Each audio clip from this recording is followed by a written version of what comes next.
Bwana Yesu asifiwe, watu wa Mungu, na wasalimu katika jina lipitalo majina yote, jina la Bwana wetu Yesu Kristo.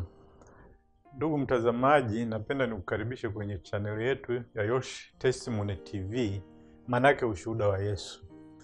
Hii ni channel ambayo inafundisha neno la ufalme wa mbinguni hapa duniani. Mpendwa mtazamaji na msikilizaji, naomba nikukaribishe ulipokee neno la Mungu na uliruhusu lifanye kazi katika maisha yako ya kila siku, sawa sawa na yasemavyo maandiko.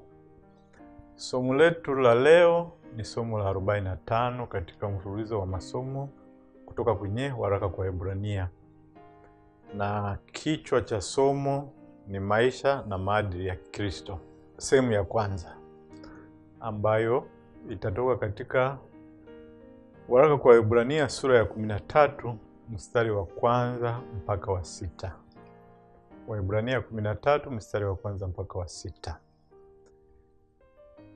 Mpangilio wa somo itakuwa kama ifuatavyo. Tutakuwa na utangulizi mfupi, alafu tutasoma maneno yatakayoongoza somo letu, mistari hiyo 6 niliyotaja. Alafu tutaanza kuchambua hiyo mistari kwa vipengele vya somo kama ifuatavyo.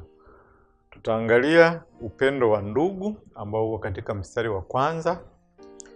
Tutaangalia upendo kwa wageni ambayo iko mstari wa pili. Tutaona vile vile agizo la kuwakumbuka wafungwa ambayo iko kwenye mstari wa 3. Na mstari wa 4 tutaangalia mawaidha aliyotoa mwandishi kuhusu ndoa ya Kikristo, na tutamaliza kwa kuangalia tabia ya kupenda fedha ambayo iko katika mstari wa 5 na wa 6. Na tutahitimisha kwa haraka, maana tutaendelea na sehemu ya pili ya mawaidha katika somo lijalo. Kwa utangulizi tuseme kwamba tunakaribia mwisho wa barua kwa Waebrania. Hii ni sura ya 13 na ya mwisho, na mwandishi ameona ni vizuri atoe maagizo kuhusu maisha na maadili ya Kikristo. Sasa maagizo haya ni mfano wa jinsi kanisa linavyopaswa kuitikia onyo la mwisho, onyo la 6 na la mwisho tuliona katika somo lililopita, ambayo ilikuwa ni sura ya 12 mstari wa 25 mpaka 29. Mistari miwili ya mwisho 28 na 29 inasema ifuatavyo: basi kwa kuwa tunapokea ufalme usioweza kutetemeshwa, na muwe na neema ambayo kwa hiyo tumtolee Mungu ibada ya kumpendeza pamoja na unyenyekevu na kicho, maana Mungu wetu ni moto ulao. Mwandishi anaomba tumtolee Mungu ibada ya kumpendeza kama shukurani kwa upendo wako aliotuonyesha. Hii ukitafsiri kwa mapana ni tumshukuru kwa mpango wake wa wokovu. Ametuokoa na sasa ametuingiza katika ufalme usio tetemeshwa, na kwa hiyo tumshukuru kwa kumpa ibada inayopendeza na kuishi maisha ya unyenyekevu na kicho, na kama kwa vipengele ambavyo mwandishi atasema hapa, lakini vile vile ambavyo vimefundishwa na Bwana Yesu mwenyewe hata na mitume katika maandiko mengine kama tutakavyoona hapa baadaye. Kwa hiyo agizo hili linafanana sana na lile la mtume Paulo katika Warumi sura ya 12 mstari wa kwanza, ambalo na lenyewe linasema: basi ndugu zangu, nawasihi kwa huruma zake Mungu, itoeni miili yenu iwe dhabihu iliyo hai, takatifu, ya kumpendeza Mungu, ndio ibada yenu yenye maana. Na Paulo vile vile alikuwa anatoka huko baada ya kufundisha au kueleza kuhusu mpango wa Mungu wa wokovu kutoka sura ya 1 mpaka sura ya 11, akiwa ameweka na sura 3, 9, 10 na 11 zinazohusu wokovu kwa watu wa kabila lake Wayahudi. Baada ya fundisho hayo yote, akasema tumshukuru Mungu kwa aliyotufanyia kutupa wokovu. Na amesema hayo kama tulivyoona kwenye huo mstari, tuitoe miili yetu iwe dhabihu iliyo hai, takatifu na ya kumpendeza. Kwa hiyo katika maandiko haya mawili, Wakristo wanaamuriwa wamweke Mungu kama kipaumbele cha kwanza katika maisha yao. Watambue kwamba wao ni watumwa wa Kristo na Kristo ndiye Bwana wao anayewaongoza au anayeongoza maisha yao. Kwa hiyo hatuna kipaumbele kingine katika maisha, ni Kristo, au kumtii, kumsikiliza na kumpendeza Bwana wetu Yesu Kristo. Sasa hebu tusikie nini Mungu anatarajia kutoka kwetu baada ya yote aliyotufanyia, kama anavyoshauri mwandishi wa waraka kwa Ibrania. Tusome mstari wa 1 mpaka wa 6 wa sura ya 13. Nitasoma. Upendano wa ndugu na udumu. Msisahau kuwafadhili wageni, maana kwa njia hii wengine wamekaribisha malaika pasipokujua. Wakumbukeni hao waliofungwa kana kwamba mmefungwa pamoja nao, na hao wanaodhulumiwa kwa vile ninyi nanyi mlivyo katika mwili. Ndoa na iheshimiwe na watu wote, na malazi yawe safi, kwa maana waasherati na wazinzi Mungu atawahukumu adhabu. Msiwe na tabia ya kupenda fedha, muwe radhi na vitu mlivyo navyo, kwa kuwa yeye mwenyewe amesema, sitakupungukia kabisa wala sitakuacha kabisa. Hata tuathubutu kusema, Bwana ndiye anisaidiaye, sitaogopa. Mwanadamu atanitenda nini? Hayo ndio mawaidha aliyoanza nayo mwandishi, ambayo yanapaswa kuwa kiongozi cha maisha ya Mkristo aliyeokolewa, anayemshukuru Mungu kwa mpango wa wokovu. La kwanza ni upendo wa ndugu, ambao iko katika mstari wa 1. Mwandishi anasema upendano wa ndugu na udumu. Wakristo wameitwa kupendana wao kwa wao. Hii ni fundisho muhimu alilofundisha Yesu. Tunaweza kuona katika Yohana sura ya 15 mstari wa 12 mpaka 17, na mitume wamefundisha, na utaona katika barua mbalimbali za katika Agano la Jipya. Anza na Warumi sura ya 12 mstari wa 10, barua ya kwanza kwa Wathesalonike sura ya 4 mstari wa 9, na barua ya kwanza ya Petro sura ya kwanza mstari wa 22. Hii ni baadhi tu ya maandiko yanayohusu hii dhana ya upendo wa ndugu. Upendo huu unaonekana katika matendo, sio maneno, kwa namna tunavyojitoa kwa ajili ya kila mmoja kama njia ya kumtumikia Mungu. Kwa sababu tunapojitoa kwa ajili ya ndugu katika mwili wa Kristo, kwa mtizamo wa Mungu tunakuwa tumejitoa kwa ajili yake. Hii unaweza ukaikuta ukasoma katika Mathayo sura ya 25 mstari wa 35 mpaka 40. Unapojitoa kumhudumia ndugu katika mwili wa Kristo, unakuwa unamhudumia Mungu mwenyewe. Mwandishi anatumia neno upendo wa ndugu udumu, kwa sababu kanisa la mwanzo lilianza na upendo wa aina hii. Ukisoma katika Matendo ya Mitume kuanzia sura ya 2, utaona jinsi Wakristo wa kwanza walivyokuwa wanaishi kwa upendo wa vitendo na sio upendo wa maneno. Kama kanisa tunaweza tusifanikiwe katika programu zote tunazotamani, na si kila kitu tunachojaribu kufanya tutafanikiwa. lakini hilo sio jambo la muhimu sana. Tukishindwa kujenga jengo kubwa uzuri, sio kitu cha kusikitisha sana, kwa sababu sio lengo letu hasa.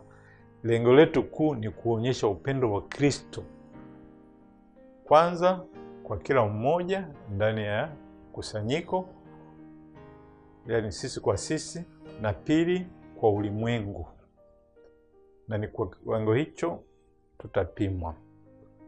Kusoma Yohana sura ya 13 mstari wa 35. Ulimwengu au watu walio nje watajua sisi ni Wakristo kwa namna tunavyopendana sisi kwa sisi, na tunavyoweza kuupenda ulimwengu. Hilo ndio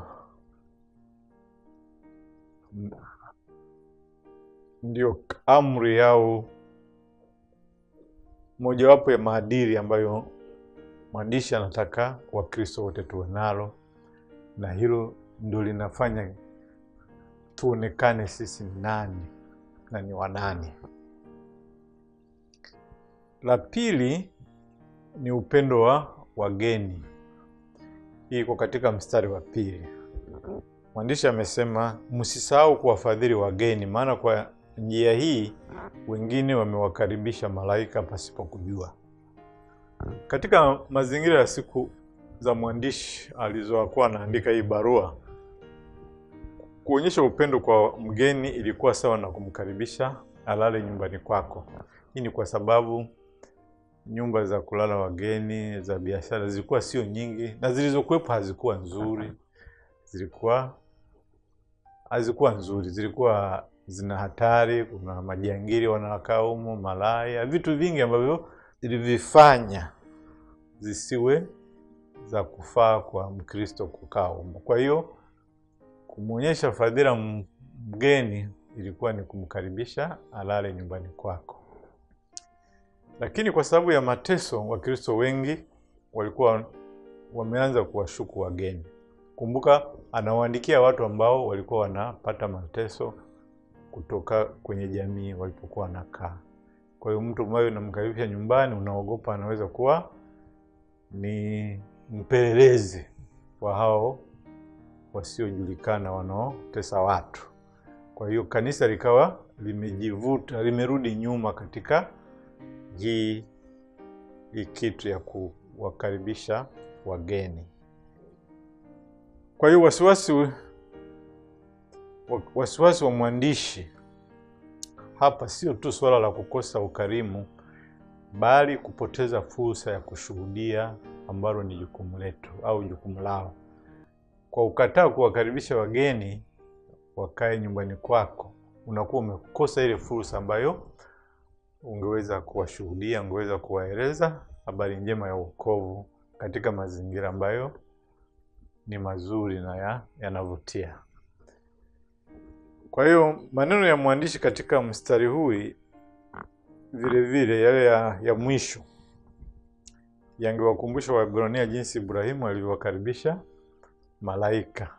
Ukisoma Mwanzo sura ya 18 na 19, Ibrahimu aliwapokea Bwana na malaika wawili walipotokea kama wageni wasafiri katika hema yake, na matokeo yake akapata mazungumzo mazuri na maalum kutoka kwa Mungu. Kwa hiyo ndiye anaposema watu wengine bila kujua waliwakaribisha malaika. Lakini mwandishi asemi lazima tutegemee kuwakaribisha malaika kama Ibrahimu alivyofanya.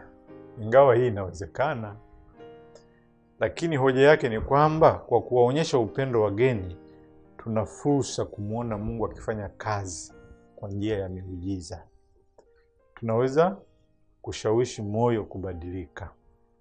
Yaani tunaweza kumshuhudia mtu kwa maneno, lakini vile na kwa vitendo na tunayomfanyia akaanza kufikiri kumwamini Yesu, kutubu na kuokoka. Kwa hiyo tunaweza kushuhudia miujiza ikitendeka wakati tunamwombea mtu akitueleza shida yake. Nani anajua ni kiasi gani Mungu anaweza kufanya, anaweza kuwa tayari kukamilisha kupitia sisi ikiwa tu tutafungulia wageni mlango wetu.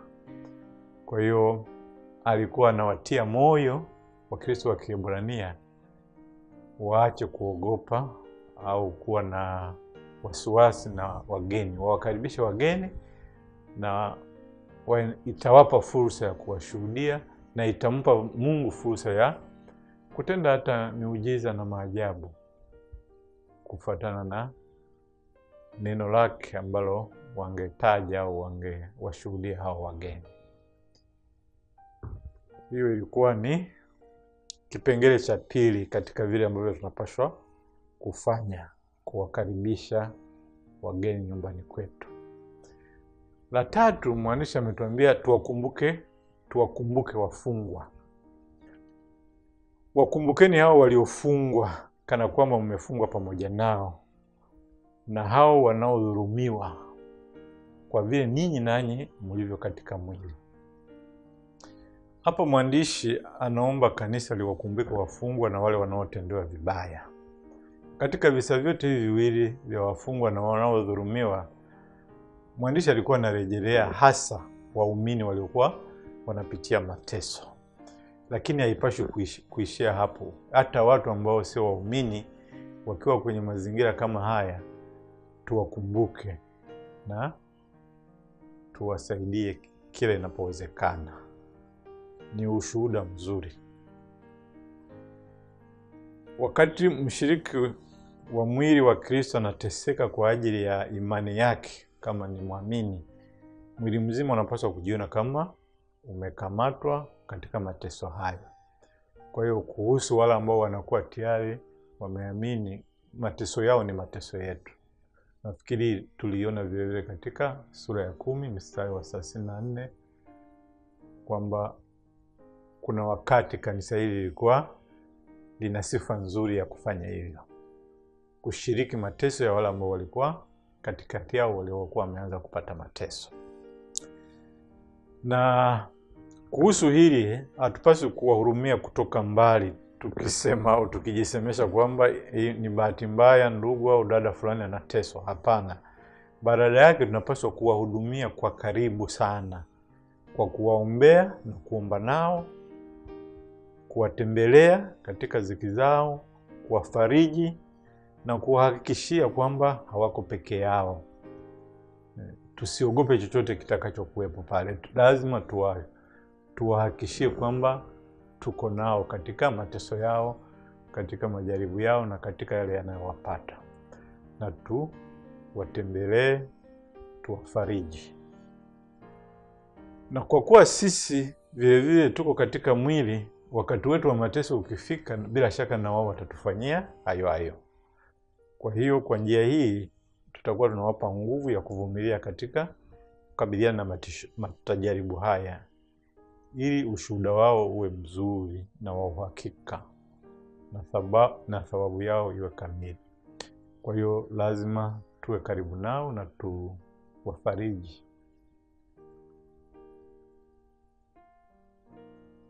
Hiyo ilikuwa ni kuhusu wafungwa na wale wanaodhulumiwa. Kipengele kingine ambacho mwandishi amezungumzia ni kuhusu ndoa katika mstari wa 4. Mwandishi anasema hivi: ndoa na iheshimiwe na watu wote, na malazi yawe safi, kwa maana waasherati na wazinzi Mungu atawahukumu adhabu. Mwandishi anasema Wakristo wanapaswa kuheshimu taasisi ya ndoa, kwa sababu ndoa ni uhusiano uliowekwa na Mungu. Mungu ndiye aliweka taasisi ya ndoa. Mungu anaiona taasisi ya ndoa ni ya muhimu na ya thamani. Kwa hiyo basi ndoa ni kitu cha thamani au gharama kubwa. Hebu jaribu kufikiria namna unavyoulinda kitu chako cha thamani au cha gharama kubwa. Na ndoa lazima ilindwe vile vile, kwa kuwa ni kitu cha thamani. Kwa hiyo ukiwa unataka kumtumikia Mungu wako vizuri, lazima uthamini kitu anachothamini. Na tumeona hapo kwamba Mungu anathamini ndoa, anathamini taasisi ya ndoa, kwa kuwa yeye ndiye aliyeanzisha kama kitu cha thamani. Na sharti hili la kuthamini taasisi ya ndoa lazima likubaliwe na watu wote. Sio tu wale ambao tayari wamo ndani ya taasisi hii, bali pia na wale ambao hawajaoa. Wanandoa wa Kristo wana wajibu kwa Mungu wa kuheshimu ndoa hadi kifo kitakapowatenganisha. Mkristo ambaye hajaingia katika ndoa ana wajibu wa kutunza usafi wake hadi siku atakapoingia katika ndoa ya Kikristo. Na Wakristo wote kwa ujumla wanapaswa kuheshimu ndoa zao na kuheshimu ndoa za wengine bila kukiuka agizo hilo kwa kuchafua kitanda cha ndoa au kuchafua malazi ambayo yanapaswa kuwa safi. Kwa hiyo mwisho wa mstari huu wa 4 mwandishi anataja aina 2 tofauti za dhambi ambazo tunapaswa kuzikatana, kuzishinda. Kwanza anasema wazinzi watahukumiwa. Biblia inasema aina zote za ngono zinazofanywa nje ya ndoa ni dhambi inayoitwa uasherati. Kwa hiyo hairuhusiwi kamwe kwa Mkristo afanye tendo la ndoa nje ya ndoa. Kwa mfano, Wakristo hawawezi kuishi pamoja kabla ya ndoa, kitu ambacho kimeanza kuingia katika tamaduni fulani. Wakristo hawawezi kutazama pornografia au pornography kabla hata wakati wa ndoa, kwani hii inachafua malazi au inachafua kitanda cha ndoa. Machukizo katika ndoa yanapingwa na kuzungumzwa kwa uzito wa hali ya juu katika Agano Jipya. Na hii ni tofauti kubwa labda na katika Agano la Kale. Ukisoma barua za Paulo, Petro na sasa hii barua ya mwandishi wa Waebrania, utaona kwamba hili swala la ndoa limetiliwa mkazo. Mistari fulani ambayo unaweza ukasoma kwa haraka ni katika Waebrania sura ya 10 mstari wa 30, Waefeso sura ya 5 mstari wa 3 mpaka wa 6, Wakorinto wa kwanza sura ya 6 mstari wa 6 mpaka wa 20. Hii ni baadhi tu ya mahali ambapo swala au maswali ya ndoa yanafundishwa na mitume kwa kina. Lakini hata katika kanisa la sasa, makanisa mengi kwa kweli yanajitahidi kufundisha mafundisho ya kibiblia ya ndoa. Na kwa hiyo unaweza ukaona tofauti katika ndoa ya Kristo na ndoa za watu ambao sio wa Kristo. Na haya mafundisho yanagusa kila kitu, ikiwemo aina zote za tendo la ndoa, ikiwa ni pamoja na tendo la ushoga ambalo watu wengi walikuwa hawalielewi vizuri. Kwa hiyo ni unafiki kwa aina fulani kwa Wakristo kupiga kelele dhidi ya mahusiano ya ushoga kisha kurudi nyumbani na kufanya ngono na mpenzi wao wa kiume au wa kike ambaye hawajaoana, wanaokaa pamoja. Na kwa hiyo mwandishi anasema Mungu atatuhukumu kwa mambo haya. Haya ni baadhi ya mawaidha au mafundisho ambayo yanagusa ndoa. Na kama nilivyosema, hii ni somo kubwa katika Agano Jipya na linafundishwa kwa uzoefu wangu katika makanisa mengi, linafundishwa vizuri na kwa kina. Pili, mwandishi anasema hatupaswi kushiriki uzinzi au kushiriki katika uzinzi. Uzinzi ni dhambi ya kukiuka utakatifu wa viapo vya ndoa. Mfano dhahiri ni wakati mtu anaposhiriki tendo la ndoa na mtu aliyeoa ambaye si mwenzi wake. Hii ni dhambi na linaharibu sana ushuhuda wa kanisa. Viapo vya ndoa hudumu hadi kifo. Mafundisho ya Biblia ni thabiti na wazi kwamba ni baada ya kifo cha mwenzi ndipo tunapoachiliwa kuoa.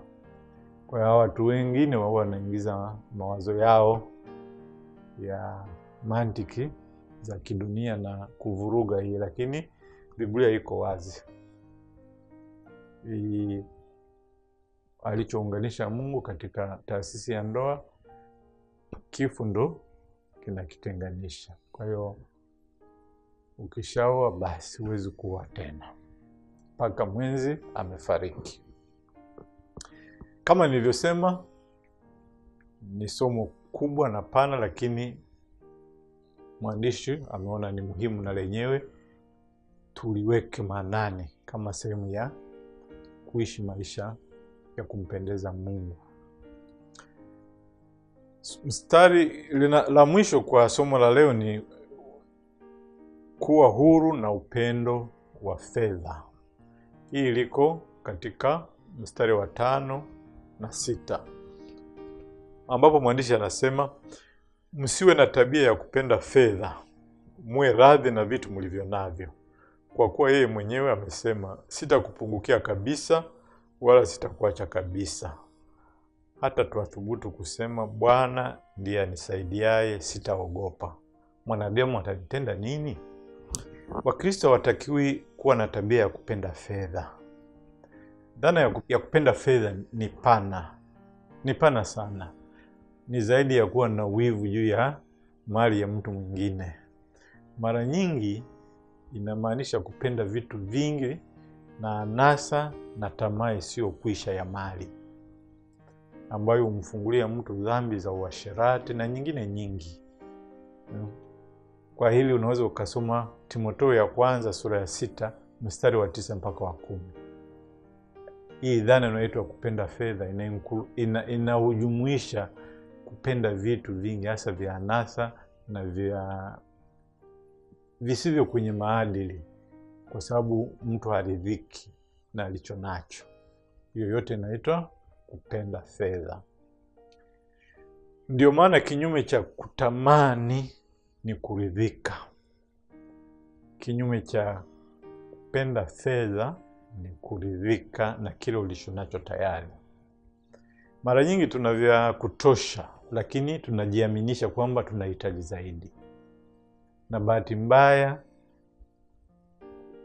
watu wengi hawalielewi hili, wanaendelea kufundisha mafundisho yaliyoelekea upande mmoja. Kila wakati wanakuambia una fedha au huna, uendelee kutafuta.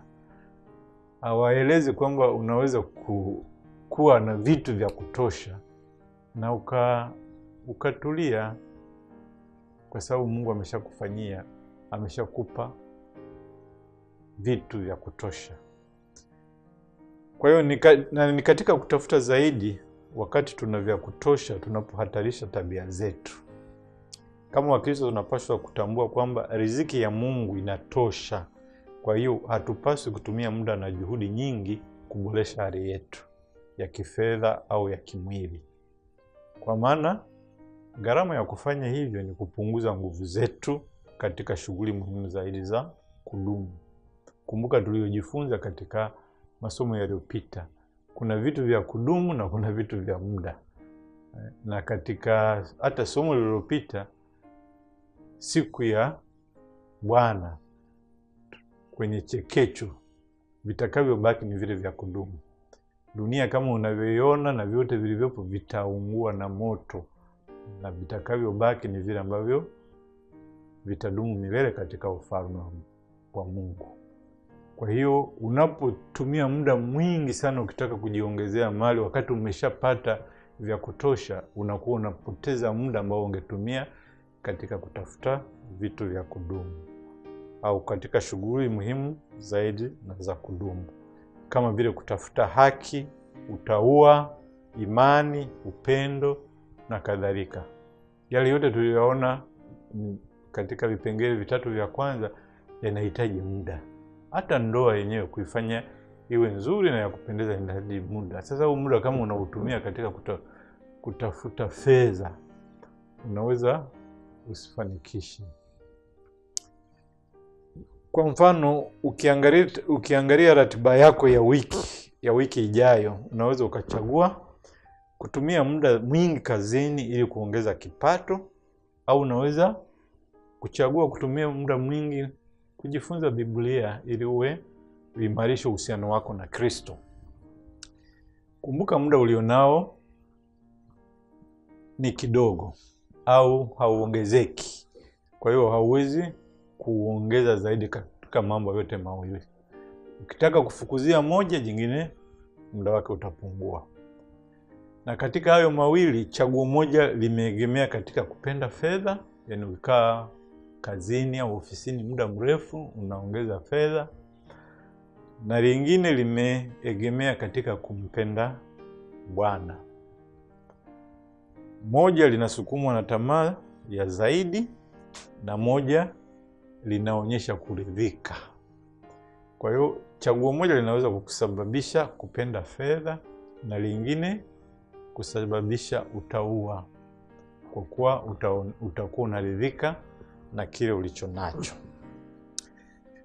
Kwa hiyo mwishoni mwa mstari wa 5 mwandishi ananukuu Kumbukumbu ya Torati sura ya 31 mstari wa 6, ambapo Bwana anaahidi kwa Israeli kwamba hata wapungukia kamwe wala kuwaacha watu wake.